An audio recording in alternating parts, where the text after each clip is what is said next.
We're finally in the fourth quarter of 2023. The year has flown by as far as I'm concerned, at least from a gaming perspective. I don't have enough time in the damn day to play half the stuff I'm trying to play out here. You think I can work my way through massive time sinks like Baldur's Gate 3 and Starfield with new smaller releases coming out like every other day? Blasphemous 2, Armored Core 6, Texas Chainsaw Massacre, Goodbye Volcano High, Sea of Stars, and the early access for Starfield all came out in the same 7-day time span. Somebody clone me, there's no way I can do all that. It feels great to have so many good/meme games to play, but all at once, I'm overwhelmed. No matter what I play, I feel like I'm missing out on the other thing. I play Sea of Stars, I'm like, damn, I need to do some Starfield. I get on Starfield, I'm like, fuck, I forgot to do my Honkai Star Rail dailies. It's a big year for games with Star in the title. With a new Star Ocean coming out, I can make a fucking constellation out of them. But 2023 is already a proven juggernaut of a year, as many of us expected after 2022 shelved all the good stuff. Let's take some quick stock of what's come so far. Fire Emblem Engage, Hogwarts Legacy, Dead Space Remake, Wolong Fallen Dynasty, Resident Evil 4 Remake, Honkai Star Rail, Disney Speedstorm LOL, Star Wars Jedi Survivor, Legend of Zelda Tears of the Kingdom, Diablo 4, Dave the Diver, Baldur's Gate 3, Final Fantasy 16, Armored Core 6, Sea of Stars. I could go on for another minute. The pedigree is out of this world. I said LOL after Disney Speedstorm, but I still played it for like 2 full months, so actions speak louder than words.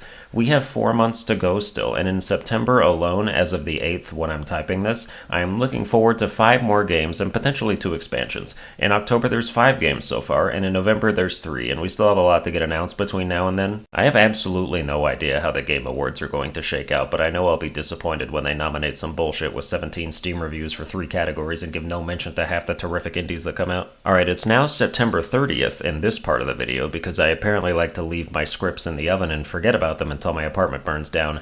There's a few things I want to talk about that trended a while ago that I am late to. The first being Mortal Kombat 1's Switch version. Dude, why do you gotta do a game like this? How can you take a game as visually cutting edge as Mortal Kombat? Like, if you're unaware, as far as fighting game franchises go, Mortal Kombat has been consistently at the forefront of graphics and visual fidelity. The story mode feels like you're playing a couple feature-length films smashed together. The facial animations are top-notch, the backgrounds and visual effects are crisp and gorgeous. Mortal Kombat 1 is just the latest stunning entry as far as all that goes.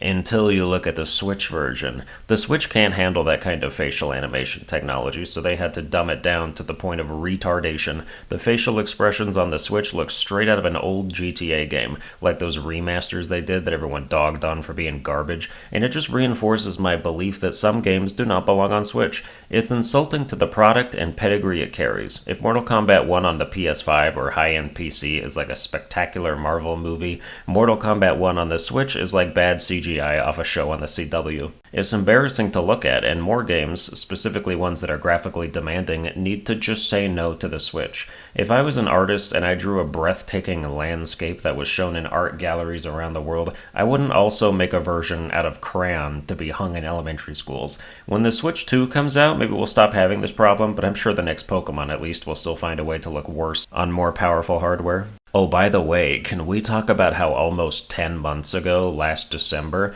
the Pokemon devs released a statement saying they were unhappy with how Scarlet and Violet turned out performance-wise, issued an apology to the fans and vowed to fix it, and now it's October the following year, and all they did was release a $35 DLC that made the performance even worse in some places? There should honestly be protesting outside the dev studio, or a class action lawsuit, or something that shows that people aren't going to put up with empty promises and piss-poor quality. They hope we all just forgot they said that shit, and then when a different part of the studio releases the next remake that's visually and technologically acceptable, because none of the people who did Scarlet and Violet worked on it, we'll go back to praising Game Freak for delivering something satisfactory this time, even though it's a facade of accountability. $35, give me a break. I remember in 2002, 8-year-old me went into Best Buy with my parents and they spent $35 buying me Pokemon Sapphire. Not a Pokemon Sapphire DLC, the full game on Game Boy Advance, and I probably put 100 hours into it because I like to beat the game and then restart using different Pokemon and do it all over again. It's an absolutely sorry state Pokemon's in now, that's for sure, and nobody benefits from pulling the wool over their eyes and sticking their head in the sand pretending you're getting the same quality you did 20 years ago.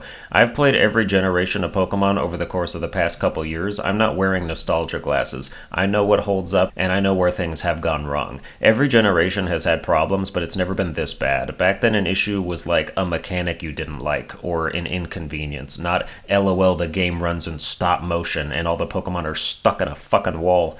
This franchise should not have expanded its scope the way it has in recent years if Game Freak was too garbage to handle it. If they stuck to making games the size of Ruby and Sapphire or Black and White, but modernized for the current generation, like how Let's Go Eevee introduced seeing wild Pokemon in the field instead of random encounters, if they kept making experiences like that, we'd be happily plucking along enjoying our functional Pokemon games. There would still be calls to expand Pokemon into the open world from people in the alternate universe who haven't had to experience our current horrors, but having fans wanting you to do something you're ill-equipped for is better than having fans angry at you for spectacularly failing it. I miss Sword and Shield. People lambasted Sword and Shield the same way they're doing to Scarlet and Violet for technical issues, but if you go back and play it after a couple hours with Scarlet and Violet, you will be astonished at how much smoother it feels. We live in a clown world. Hey guys, it's October 22nd now. Boy, how time flies over the course of a single video. Why do the biggest games have the fakest discourses now? Spider-Man 2 just came out, I'm about 9 hours in, having a blast, and the stuff I've seen on Twitter trying to take it down are some of the lamest attempts to discredit a game I've ever seen. That's not to say that legitimate criticism doesn't exist, but that gets buried under the most brain-dead nitpicks. No spoilers, of course, but this game has bike sections where you play as Peter Parker riding a bike for various reasons, whether it's a story thing or a side thing, and those missions are either you just following somebody or set up like courses where you have to hit checkpoints, and apparently it's possible to completely veer off course and try to go somewhere else, even though the only reason for you to attempt that is to see what the game does in response. So this dude posted a clip of him riding way off course onto some train tracks and riding straight into a parked train, clearly trying to clip through it, which he succeeds in doing, and that leads to Peter falling through the tracks, losing his bike, and maintaining his bike riding animation in like a T-pose scenario. That's a glitch that's fun to watch and mildly smile at, but then the guy uses it as proof like, bro, don't you ever talk to me about PlayStation quality again. This is inexcusable. My brother in Christ, you broke the game on purpose. And it looked hard to pull off. That was some speedrun tech I just watched, but used for evil instead of good. This is not something that a player will come by accidentally. You have to hunt for this kind of glitch like Craven himself. This dude bought Spider-Man 2 like, I will come to New York for the biggest game. I don't remember what Craven's voice sounds like at this moment, so don't sue me, but you definitely did this in completely bad faith to make the game look bad for something nobody else will ever experience unless they have the same goals as you. There have been reports of other bugs, ones that people will actually run into, but I haven't seen any yet. The other thing I saw some discourse on is a section where you play as Miles' love interest Haley, the black deaf chick from the last game, and you basically just do street art on a wall with graffiti. That's all the picture on Twitter really showed. I haven't done this section myself, but while the initial take on it was something diversity, I saw someone quote tweet it like, what is this boring shit? Is this really what you want out of a Spider-Man game? Dude, is 30 some odd hours of web-swinging, silk-slinging action not enough? Is it really such a crime if we break up some of the action with more calm/relaxing/tender moments? The game is telling a story here. It's okay if some of it doesn't involve hurling water tanks at Sandman. Maybe people who grew up with Kingdom Hearts are just a different breed. We sat through 12 hours of cutscenes per game and loved it.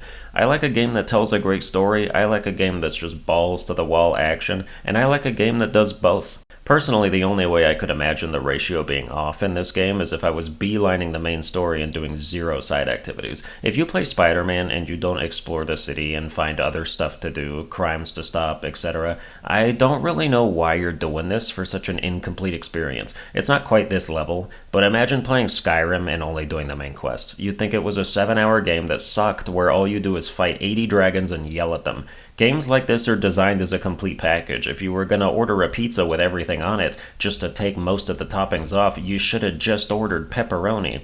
For instance, Doom is a pepperoni game. You're doing non-stop demon slaying action there, no pauses, no time to reflect, no side activities where you go to a park and talk to a grandpa with dementia, just full throttle carnage, and that's great for Doom. That's absolutely what you want from Doom. But not every game is Doom. Spider-Man has always been very human to its core, about navigating relationships and the pitfalls of your secret identity, about connecting with the people you save and the city you patrol. There's always been heart at the forefront. If someone buys this game like, I just want to skip the story and punch people all day, that is some caveman shit. And your online take about boring things like character and plot development should be lambasted as quickly as you put it out there. Also, not for nothing, but MJ looks like a wrinkled foot in this game, and the criticism about that is absolutely valid. But that's going to do it for this episode. I hope you enjoyed it. If you did, you can like, share, and subscribe. Watch all my other videos while skipping all the jokes to get to the action, and I'll see you guys next time.